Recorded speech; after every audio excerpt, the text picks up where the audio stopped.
Physiology is an Asia Fit study. It's actually, we wanted to compare the physical activity, fitness and obesity of youth among the major cities in Southeast Asia region. So we wanted to have a benchmark because every city has different kind of testing. Then we compare the fitness, which is not right. So we wanted to standardize the fitness testing among the Southeast Asian countries. So especially the cities, so that we can come up with policies for fitness. So actually this study had all these countries, which is 8 of them, all cities, and we started to collaborate together. We had meetings together, and we also got a grant, and from the Singapore government actually. The grant was about 200,000 from Singapore government to finance this study. So one of the criteria was Singapore has to be included. So the grant was offered to Hong Kong actually, and he's the PI. So this rest of us. So I'm going to just talk to you on the Singapore part of the study, right? What happened in Singapore? How fit our students are among the males and females. So actually the purpose was to find out the health-related physical fitness and obesity of youth in Singapore. This is actually a comparison to other countries, but I'm just talking about Singapore's data so that we can develop recommendations for Singapore government. So if you look at it, each country actually had about 1,500 participants. It means we had 8 countries. So you can see the number of data is about 10,000. So for Singapore, it's alone 1,500. So it took about a year to collect the data. So the males, and you can see the composition. Age is about 13. Adolescents. And also you can see the height and weight, body fat. Of course, the females are slightly higher than the males. So a total of 1,456 participants. So you have body fat composition was analyzed with this BIA. So it's easier because you have 1,600 students.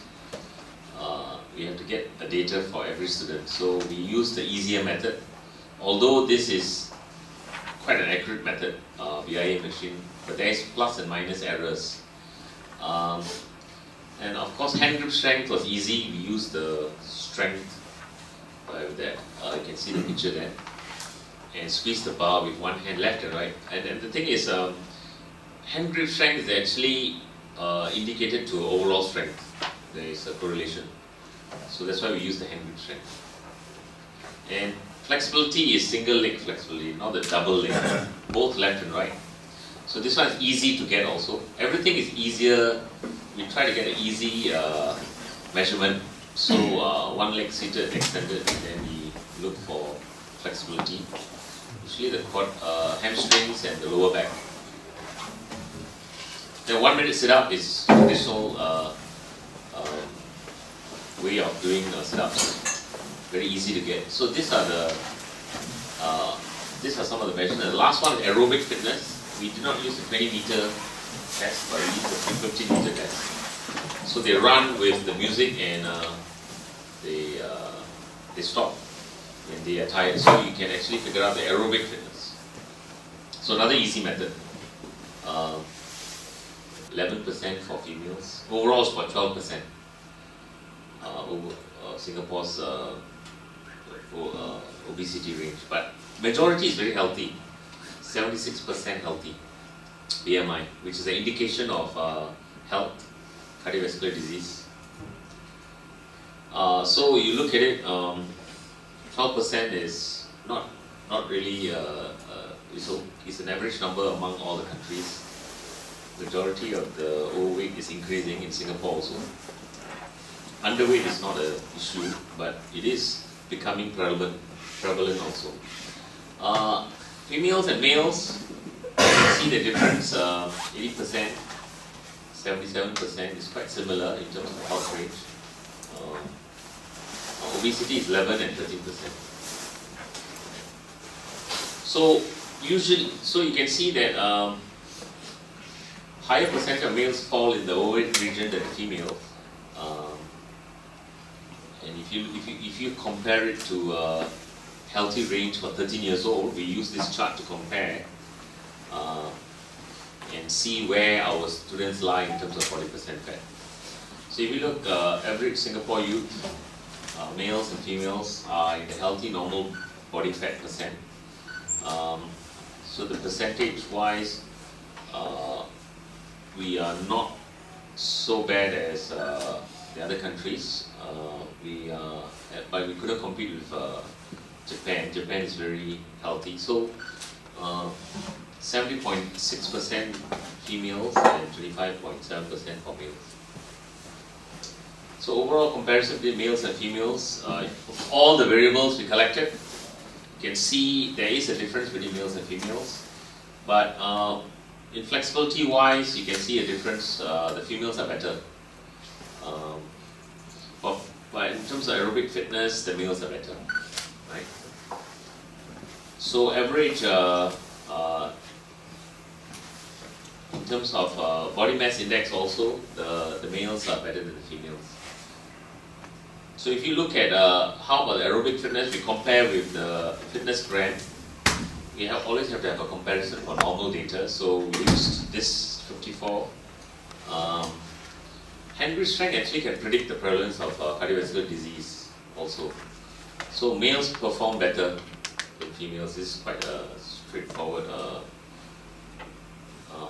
If you look at it, usually that's the case because of higher limb mass. So sit and reach is different. The females are much better than the males. Usually they are higher flexibility in females. So we use this fitness gram to assess where they stand, and flexibility in terms of range. There's also interestingly low correlation between body fat and flexibility. So usually there is a thing interesting, your higher body fat, you will have lower flexibility, but in this case we didn't see in the adolescents. Maybe when they grow up, you can see it much clearer. So sit-ups, you can see that the males are generally better, abdominal strength. And we use this NAFA standard in Singapore. Comparison to other studies, other countries, Singapore is not doing so bad actually. We are third in terms of all the variables. So it's best to follow ACSM's guidelines of 60 minutes of exercise for children. Take questions from the floor. I have one question for you. Hand grip for elementary children, and then push up for secondary children. So because my belief that hand grip is easy to use, but I mean the children if they have poor hand grip, what should you tell them to do? I mean, because it's just very quick, and then you tell them to go home and do what to improve your upper body and strength. Yeah, usually for hand grip strength, usually testing methods can be used as a pre and post. So sometimes children's hand grip strength are they're not very strong at that age, but eventually they will improve. But it's good to get a measurement and see how far your program is actually doing, especially physical education programs. It's lying in the second and third region among the countries. That's good. Okay, thank you very much. Thank you. Any other question from the floor? Thank you, Paul. Okay, thank you.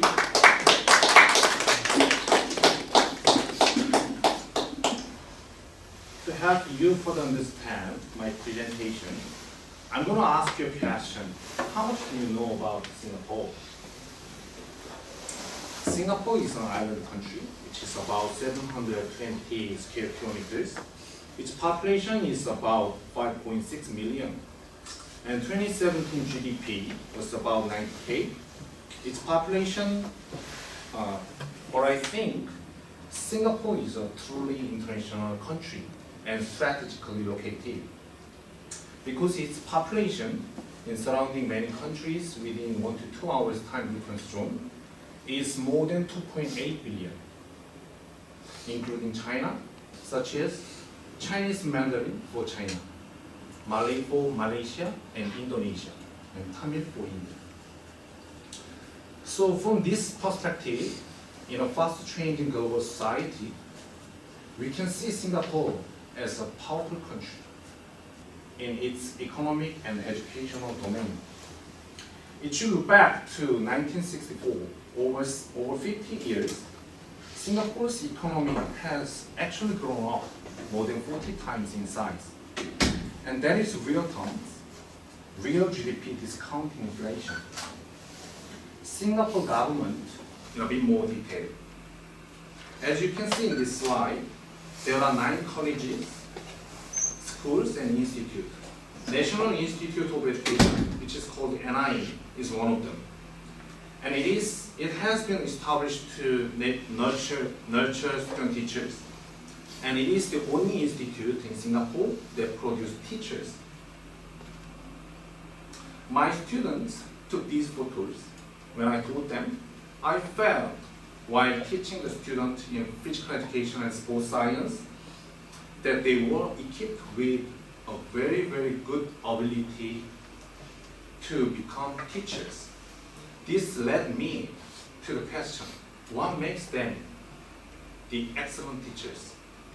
This question made me to deep dive into the Singapore education system. This slide indicates the Singapore education journey from preschool to continuing education and training. MOE, Ministry of Education, holds a work plan seminar every year to assess previous year's performance of teachers and schools. And MOE shares the direction for the coming year with principals, deputy principals of schools, and stakeholders at the seminar. A former Minister for Education, Mr. Han Swee-kit, now he is Minister for Finance. He said that a teacher teaches to make Singapore possible, and a teacher teaches to make Singapore's future possible. It means MOE has been emphasizing on teachers' importance as a key role in Singapore. Student teachers will place in all primary, secondary schools and pre-universities. They are trained through NIE. Before applying to become a teacher, students have to check application windows through the MOE website. First of all, they complete to submit their application, and then they will become NIE students after 1 year or 1.5 years. What will be happening during that period, which is about 1 year or 1.5 years? For the Singapore Cambridge GCE A-level holders must have obtained good results in its exam and must have had strong CCA and sports involvements in local schools. After that, MOE arranged the interview session for candidates with 3 MOE staff who are interested in the teaching of physical education. The PPT comprises 5 separate tests: agility run, badminton, possession game, gymnastics, and swimming. Candidates are required to pass all 5 components to pass the PPT. Below tables indicate the sample year plan of physical education curriculum for primary, secondary school, and pre-universities. 5 separate tests are in line with physical education curriculum, such as fundamental movements, educational gymnastics, dance, games, health and fitness management, athletics, and swimming. 2014 PE syllabus were officially released this year. It includes outdoor education additionally. Through a balanced and well-designed curriculum, delivered through effective pedagogies and purposeful assessment, students will acquire the knowledge, skill, and values to pursue active and healthy lives. If candidates clear the interview and relevant entrance proficiency test, they will be hired. The PGD training program and NIE will typically cover the 4 components. The degree program will deal with 9 components, as you can see, to enable them to become teachers in the schools. Such teachers will have not only a clear understanding of the concept and principles of teaching and learning. Singapore is known to have a good education system. The teacher's role is center of it. Of course, NI is very important. Has delivered his national rally speech on 20 August 2017 at ITE. So let me share with you a video clip.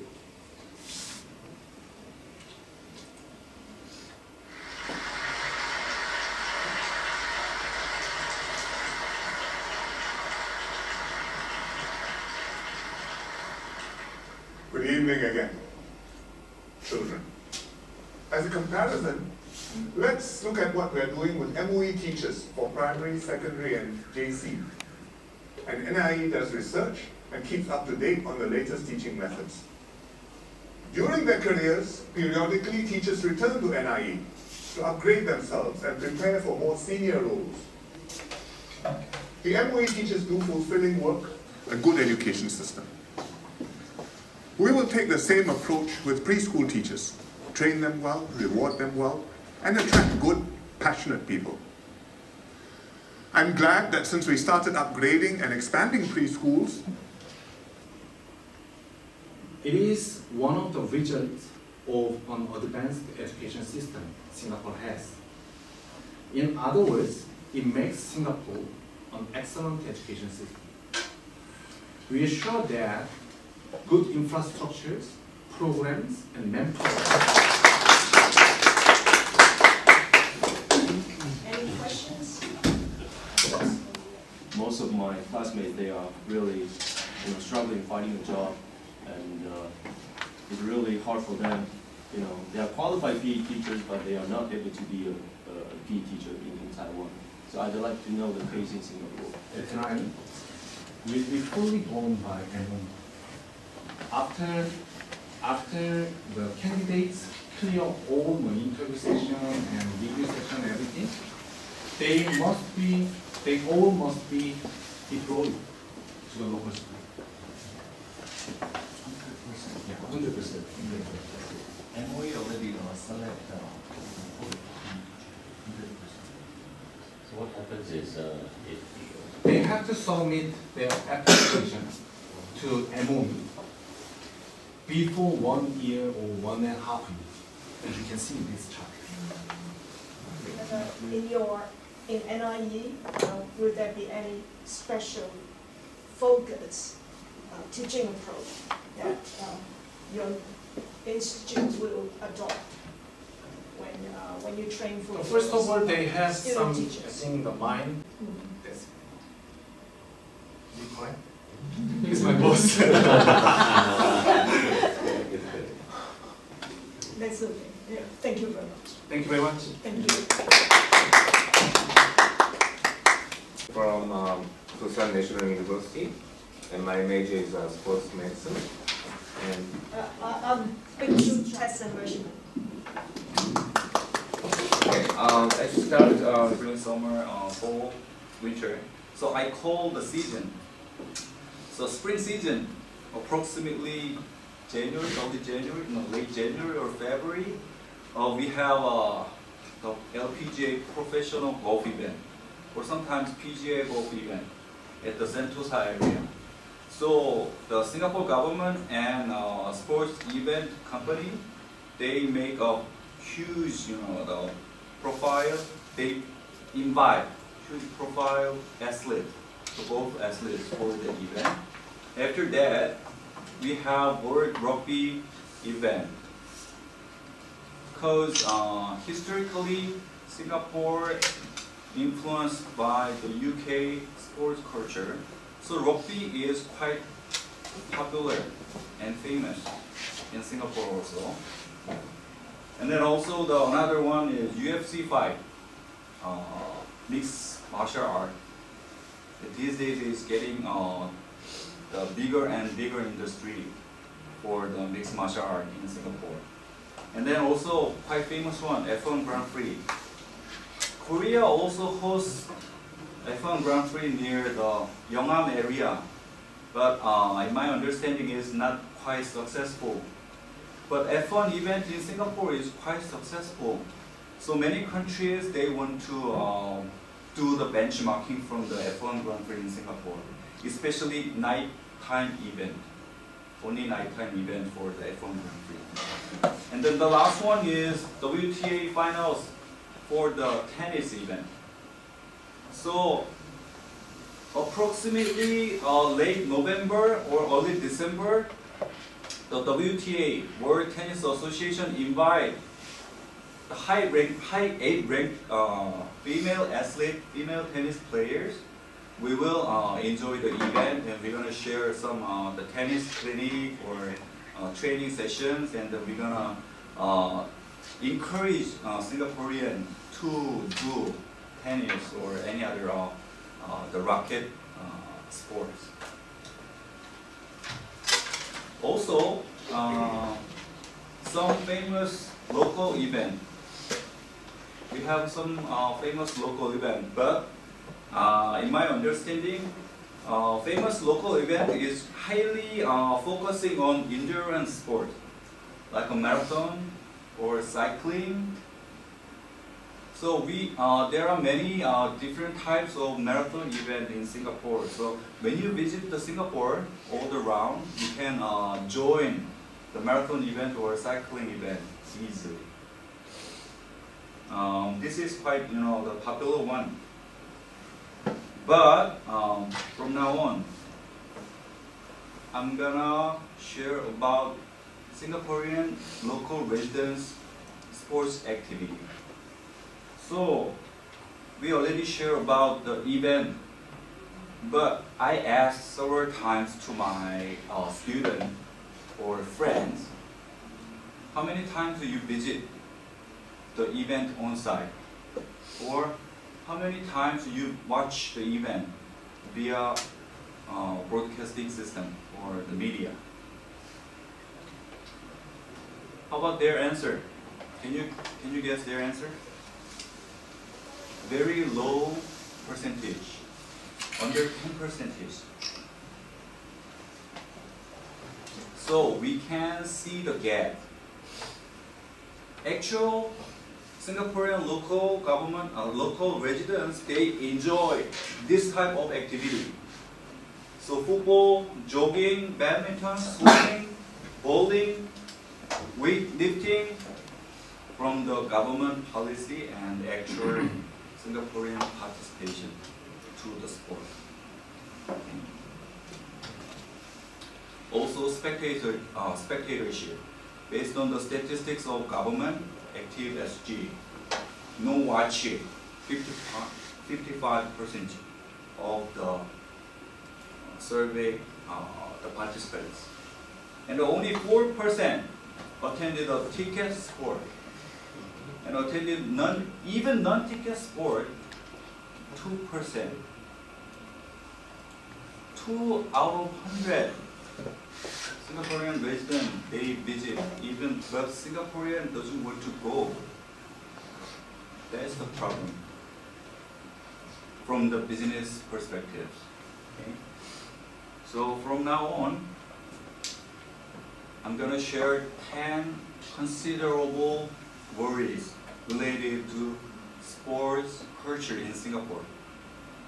Okay?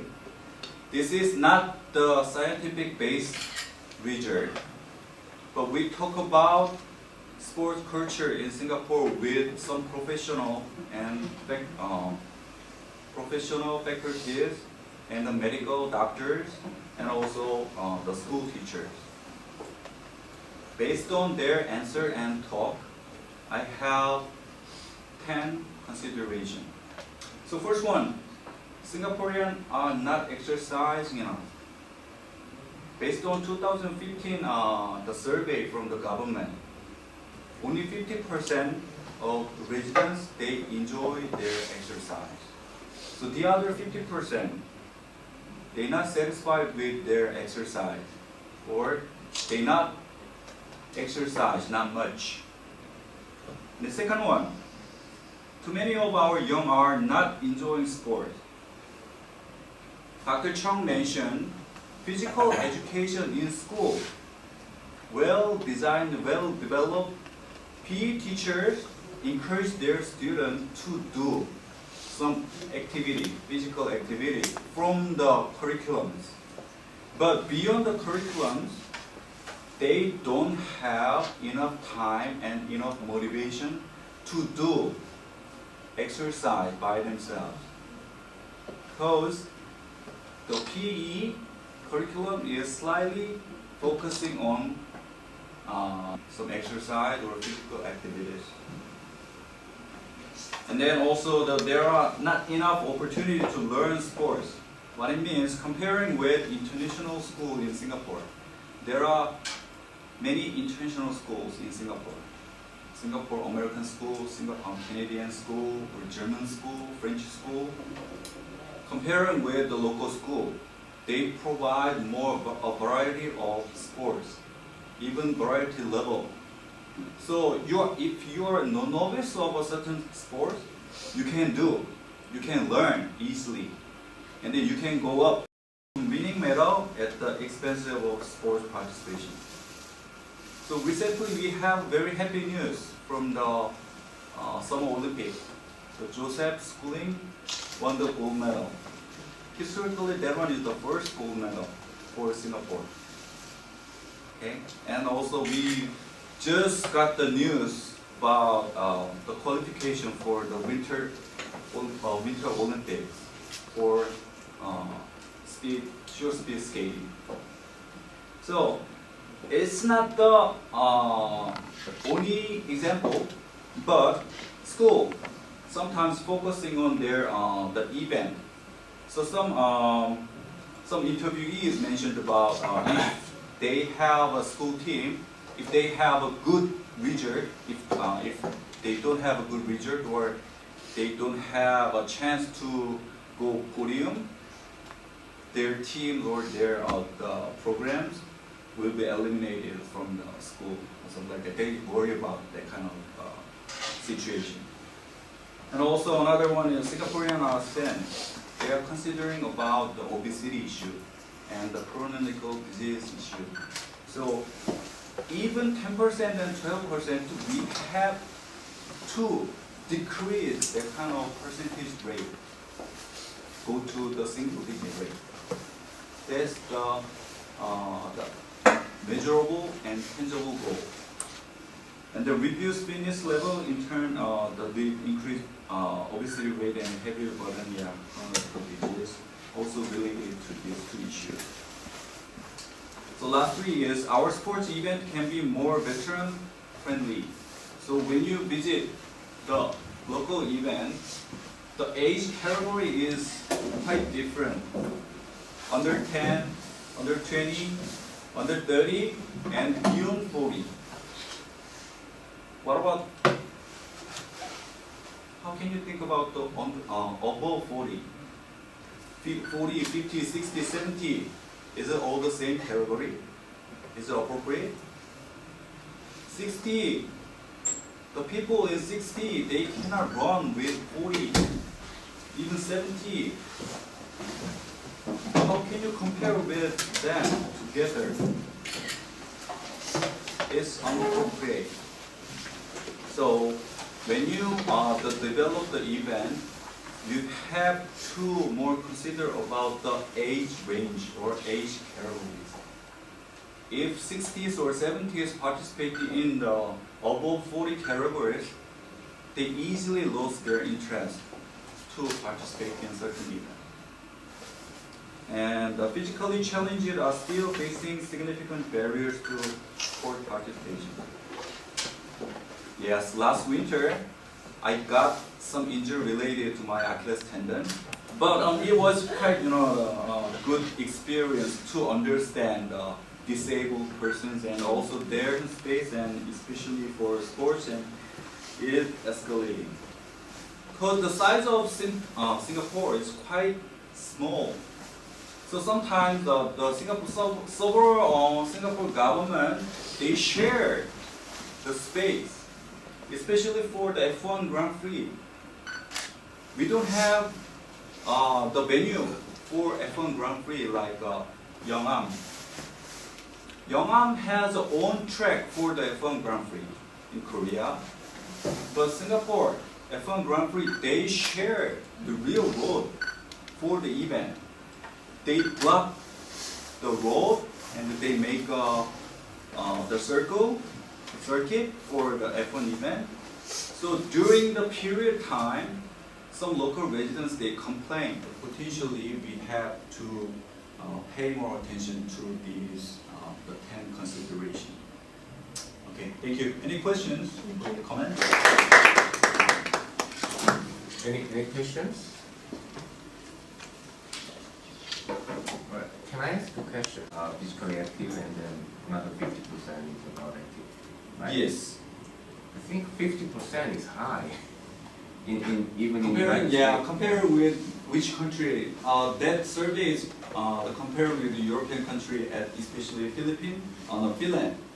Finland, they show the 75% of the participants, they are satisfied with their participation. But yeah, comparing with 50 is not too bad, not too bad. Can I ask one question? Yes. Do you think there's how to solve the tension for excellence in academic work versus promoting sport in school?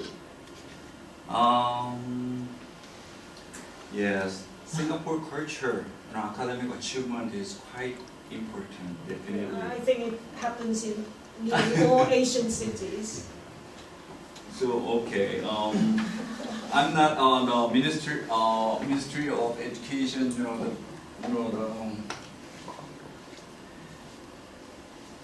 How can I say?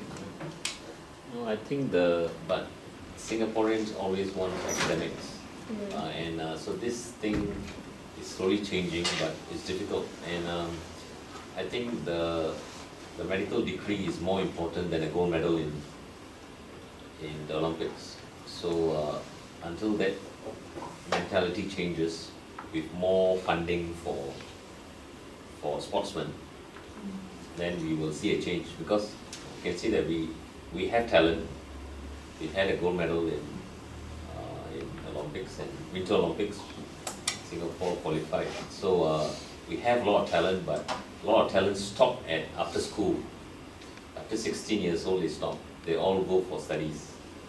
So this is where the Singapore government is giving more money, scholarships.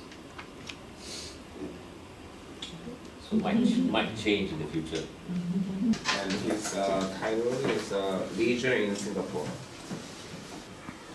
So I'm very happy to be here. So today I want to share one of my research projects with you. So the title is Leisure in Singapore, but my research project is focused on the leisure education. So how you perceive your behavior. If you perceive your behavior as leisure, it is your leisure. And when you participate in leisure, you can feel happiness and satisfaction. Okay. And the previous researcher said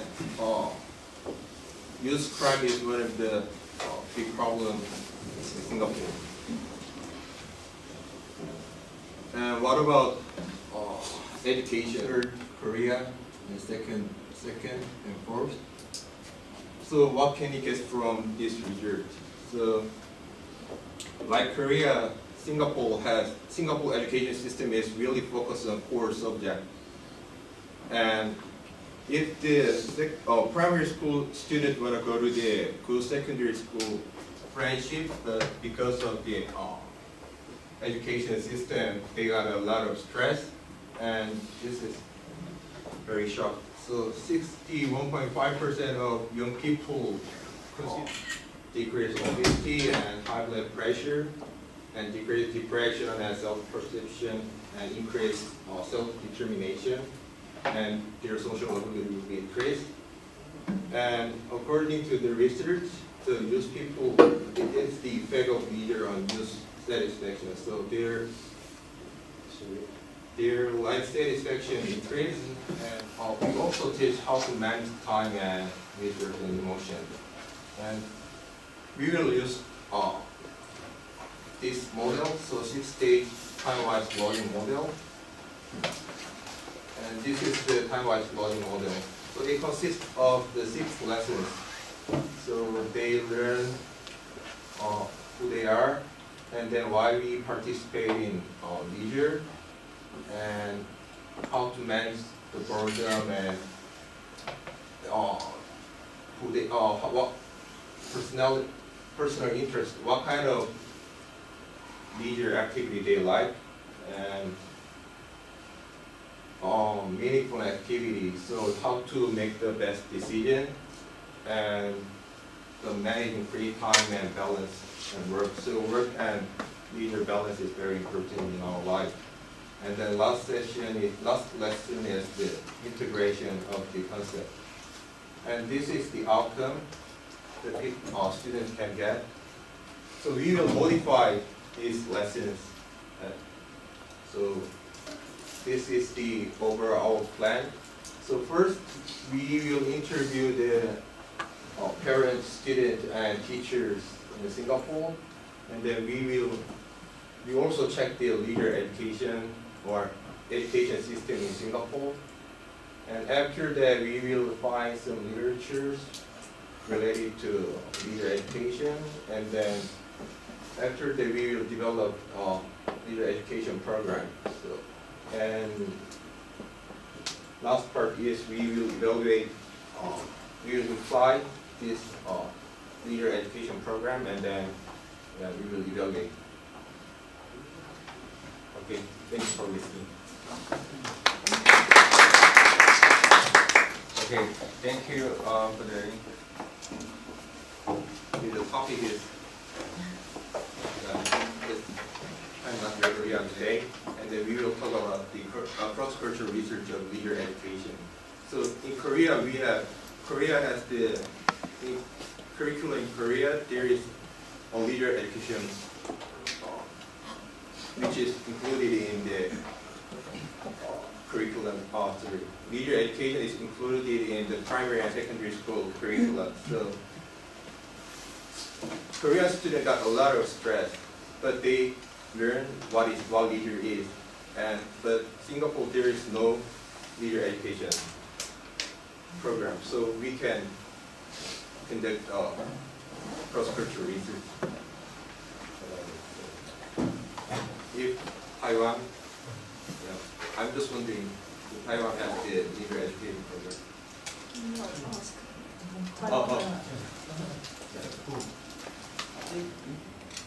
Including me, using the smartphone has already become my biggest leisure in my daily life. But we know that using too much smartphone is really has many negative outcomes for people, including the students. So how do you think about this issue? So the concept of leader is not directly related to the ethical issue. So the example is like sex tourism. So because of sex tourism, there are a lot of victims. But some people go to sex tourism and then they consider it their leader. So it's different things. It's a personal point of view. So if they consider, and if they broke the rule, they will be sent to the jail, right? But it's their issue. But to understand the concept of leader, the ethical issue is not related. I don't know. Yeah, it can be included because the leader is the broad concept. Health and PE, like when I talked 10, 20 years ago, they have this framework. So I guess you can argue health can be a much broader framework that maybe leisure education can be put inside as one aspect. I don't know, because as I said, in Hong Kong we don't even have health curriculum. It can be included there. And in our field, we think that leisure is the bigger concept than health. And then health is the outcome of the leisure.